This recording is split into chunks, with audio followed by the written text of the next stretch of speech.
বন্ধুগণ, আপনারা আসুন, দেখুন সলিল বাগচির ভিডিও স্মিথ গাঙ্গুলি প্রোফাইলে। এখন আপনাদের আমি পড়ে শোনাচ্ছি আমার লেখা একখানি কবিতা। কবিতাটির নাম কিছু কথা। আমরা রুগ্ন, অসুস্থ, আমাদের পেট যেন এক একটা গ্যাস অম্বলের সিলিন্ডার।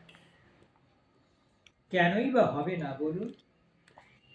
মানুষ হয়েও তো আমরা হুঁশবিহীন বই তো কিছু না।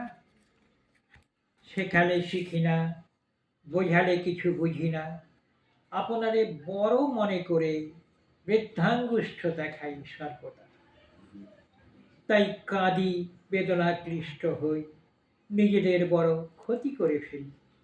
যদি সুস্থ থাকতে হয়, জীবনে যদি বাঁচতে হয়, খাবার সাথেও না, কাছেও না, আধ ঘন্টা আগে এবং আধ ঘন্টা পরে খেতে হবে জীবন, অর্থাৎ জল।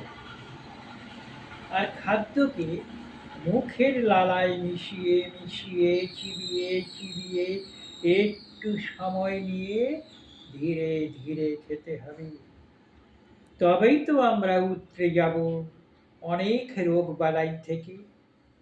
কথা যদি শুনতে ভালো না লাগে, শুনো না, মুঠো মুঠো ছাই পাশ খেয়ে যাও আর কি। নমস্কার।